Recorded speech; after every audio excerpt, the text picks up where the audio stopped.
말씀 제목 세례 요한의 믿음이었습니다. 나눠드린 유인물 보시면서 이렇게 말씀 나눕니다. 세례 요한 우리가 잘 알고 있죠. 예수님보다 6개월 먼저 출생해서 주의 길을 예비하는 자. 이 세례 요한의 구약 성경에 어떤 선지자와 비슷합니까? 엘리야와 비슷한 그런 모습들인 거죠. 그래서 다시 오실 주님의 길을 예비하는 자 세례 요한을 통해서 우리도 다시 오실 주님의 길을 예배하는 저와 여러분들이 되었으면 좋겠습니다. 첫 번째 보시면 세례 요한은 누구인가? 이름 뜻은 뭡니까? 여호와는 뭐가 깊으시다? 찍어보세요. 은혜가 깊으시다. 맞았습니다. 그러니까 그 은혜를 다 헤아릴 수 없다는 거예요. 하나님의 은혜는 너무도 깊고 높으시기 때문에 우리가 그 은혜를 다 헤아릴 수가 없죠. 그래서 이 세례 요한의 이름과 같이 여호와는 은혜가 깊으시다. 하나님은 은혜의 하나님이시라는 거예요. 날마다 우리는 하나님의 은혜를 구해야 합니다. 은혜 없이는 살 수 없는 우리들이죠. 은혜는 값없이 주시는 하나님의 선물입니다. 뭔가 우리가 잘해서 얻는 대가가 아니라 값없이 주시는 선물이에요. 오늘도 이 저녁 하나님의 그 값없이 주시는 은혜, 그 은혜 속에 거하는 우리들이 될 수 있기를 바랍니다. 두 번째, 이 세례 요한의 부모님 누굽니까? 아버지는 사가랴고 어머니는 엘리사벳이죠. 엘리사벳. 사가랴의 이름 뜻은 여호와께서 기억하셨다 이런 뜻입니다. 이 사가랴는 예루살렘 성전 제사장이었어요. 의로운 사람이었습니다. 늙도록 아이가 없었던 거예요. 그러다가 이 세례 요한을 낳게 된다는 것이죠. 이 어머니 엘리사벳은 하나님은 나의 맹세이시다 이런 뜻입니다. 마리아와 예수님의 어머니 마리아와 친척 관계에 있었어요.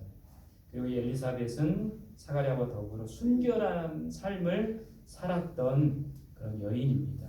그래서 순결하고 의로운 자를 통해서 이 세례 요한이 탄생했다라는 것이죠. 자, 세 번째, 세례 요한의 출생을 예고한 천사는 누굴까요?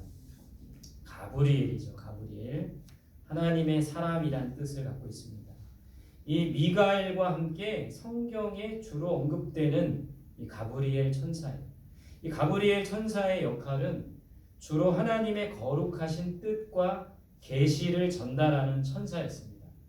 그래서 이 가브리엘이 성경 여러 곳에 등장을 하는데 구약에 보면 다니엘에게 환상을 알려줬던 천사가 바로 이 가브리엘 천사입니다. 그리고 신약에 와서는 사가랴와 엘리사벳에게 세례 요한의 탄생을 예고한 그런 천사가 가브리엘. 그리고 동정녀 마리아에게서 예수 그리스도가 탄생할 것도 예고한 천사가 바로 가브리엘이라는 거예요. 자, 네 번째, 이 세례 요한의 주요 사역은 뭡니까? 요단강에서 회개의 세례를 전파했다. 그래서 이 세례 요한이 전파한 것은 회개하라, 천국이 가까웠느니라. 회개해야 죄 씻음을 받을 수가 있죠. 죄 씻음을 받아야 구원을 얻을 수 있는 겁니다. 이런 회개의 세례를 전파했다라는 거예요. 어떤 강에서요? 요단강. 여러분 요단강 아십니까? 사해 바다의 갈릴리 호수에서 사해로 흐르는 강물이에요. 근데 이 요단강은 영적인 의미가 있습니다. 어떤 의미가 있어요? 오늘 이 세례 요한이 했던 회개의 세례를 전파했던 죄를 씻는 곳이라는 영적인 의미가 있어요. 또 어떤 의미가 있을까요? 세상에서 천국으로 건너가는 곳이라는 의미가 있어요. 그래서 우리가 그렇게 찬양하잖아요. 그렇죠? 요단강 건너가 만나리. 세 번째는 복된 처소로 들어가는 문이기도 하다는 거예요. 네 번째로는 옛자가 죽고 거듭나는 곳도 요단강이라는 겁니다. 그래서 요단강이 이런 영적인 의미가 있는 거예요. 자, 다섯 번째, 이 요한의 체후는 어떻게 됐을까요? 헤롯 여러 또 이름이 있죠. 그 중에 헤롯 안디바에 의해 참수당했던 거예요. 헤롯 안디바에 의해 참수당했습니다. 이 헤롯 안디바는 갈릴리와 베네아의 분봉왕이에요. 그러니까 헤롯 대왕이 죽고 나서 그 아들들이 유대 왕국이 나눠졌어요. 그래서 여러 아들들이 이제 그 유대 땅을 나눠서 통치를 하는 겁니다. 그래서 이 안디바는 갈릴리 지역과 베네아 지역의 분봉왕이라는 거예요. 이 헤롯 안디바가 이혼을 했어요. 처음에 결혼하고 이혼한 다음에 누구랑 다시 결혼하죠? 이복 형제인 빌립의 아내 그 유명한 헤로디아와 결혼을 하는 거예요. 이것을 비판했던 세례 요한이 처형을 당하게 된 것이죠. 어찌하여 동생의 아내와 결혼을 합니까? 그것을 비판했던 세례 요한이 참수를 당해요. 헤로디아의 딸이 그 사건 아시죠? 헤로디아의 딸이 춤을 춥니다. 헤롯 앞에서. 나라의 절반이라도 주겠다. 그때 이 헤로디아의 딸이 뭘 요구한 겁니까? 요한의 머리를. 그래서 요한을 참수하고 그 머리를 쟁반에 담아줬던 이야기 성경이 나오고 있죠. 그래서 이 요한은 헤롯 안디바에 의해서 참수당했다는 거예요. 또 이 헤롯 안디바는 예수님을 직접 신문했던 그런 사람이기도 해요. 그리고 예수님을 희롱한 후에 빌라도에게 다시 넘겨주었다. 탐심이 많았고 잔혹한 인물로 역사상에 평가되는 인물 헤롯 안디바에 의해서 참수당했다라는 거예요. 자, 세례 요한은 어떤 삶을 살았을까요? 세 가지로 정리해놨는데 첫 번째는 어떤 삶을 살았을까요?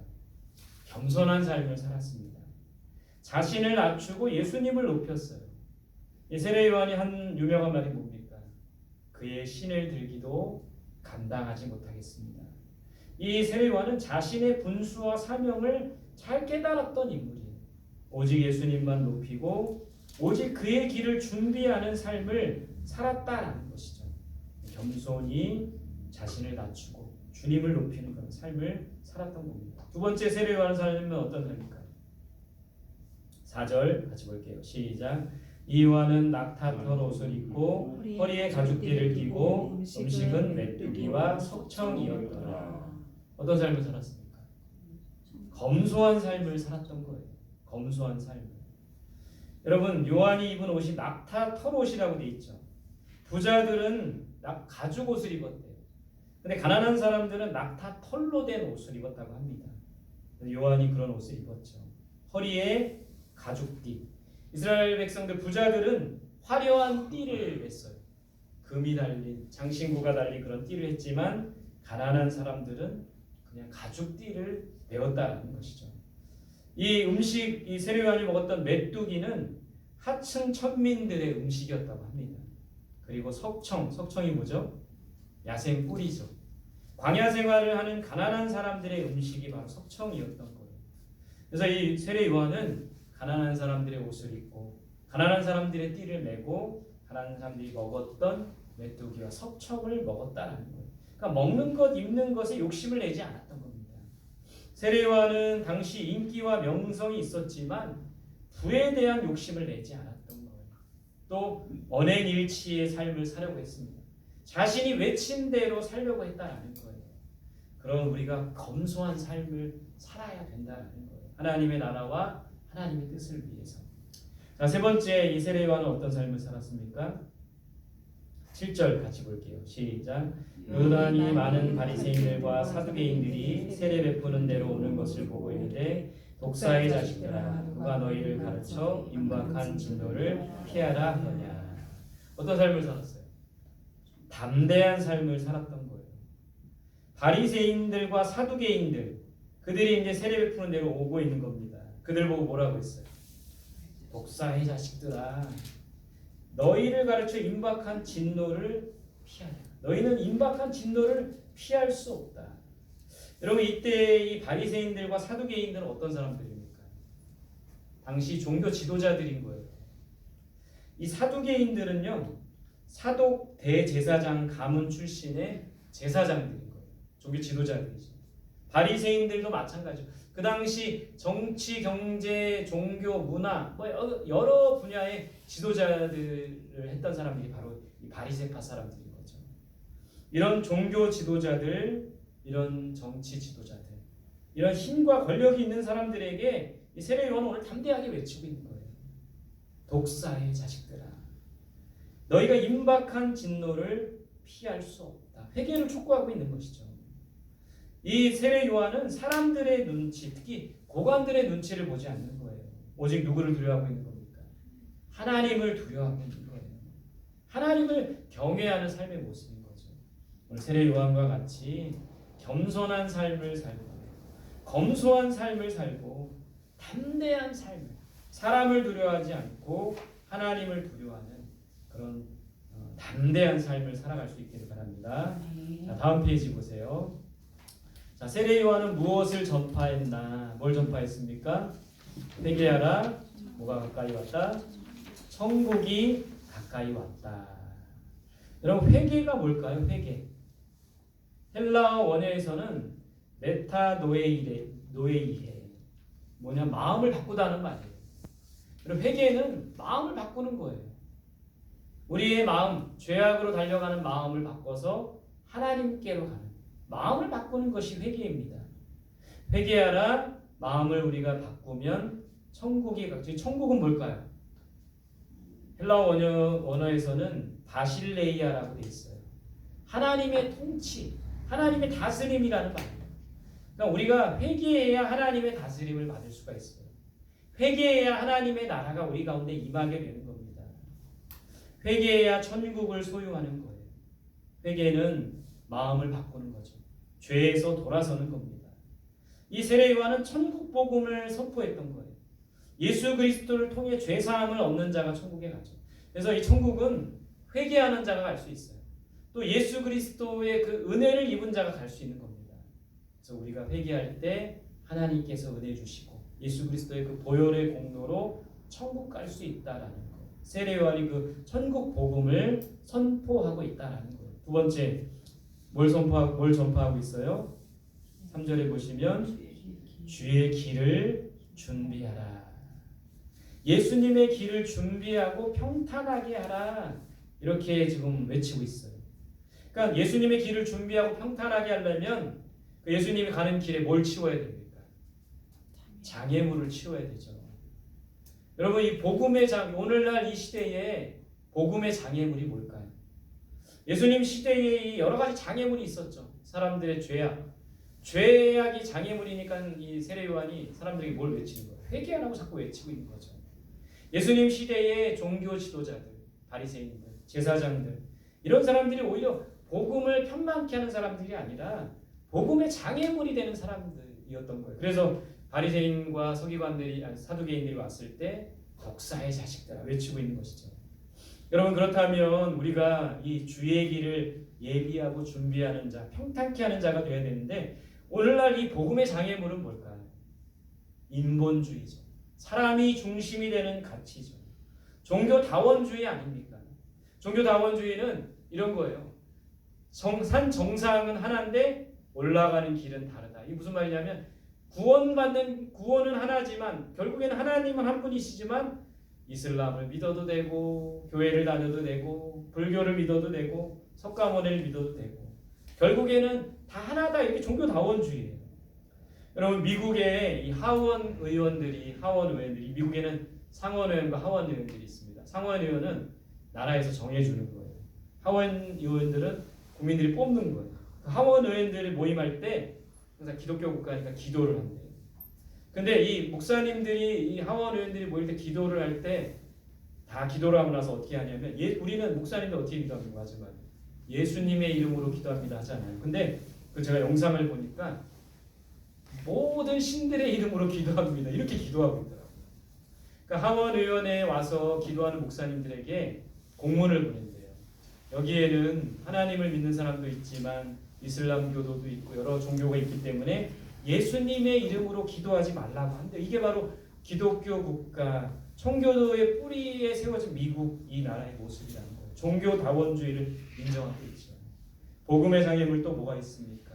동성애, 또 이슬람교, 물질 만능주의, 하나님보다는 물질이 최고다라는 그런 생각들. 이 모든 사상과 이런 인본주의와 동성애와 종교다원주의와 이슬람, 이런 모든 복음의 장애물들과 맞서 싸울 수 있어야 된다는 거예요. 여러분, 오늘날 이 시대의 복음의 장애물을 하나하나 없앨 때, 근데 우리가 할 수 있는 일, 우리가 어떻게 종교다원주의에 맞서서 우리가 어떻게 싸웁니까? 우리가 이슬람의 세력과 맞서서 어떻게 싸워요?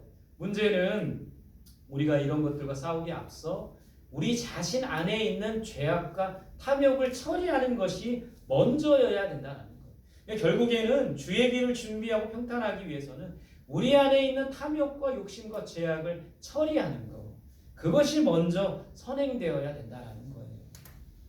오늘 주의 길을 준비하라. 예수님의 길에 걸림돌이 되지 말아야 돼요. 바리새인들과 같이, 사두개인들과 같이, 서기관들과 같이 예수님의 길에 걸림돌이 되지 말아야 되는 겁니다. 우리는 다시 오실 예수님, 마라나타, 다시 오실 예수님의 길을 준비하는 자가 되어야 돼요. 그러기 위해서는 먼저 우리 안에 있는 죄악과 탐욕, 모든 그런 욕심, 이런 것들을 처리해야 되는 거죠.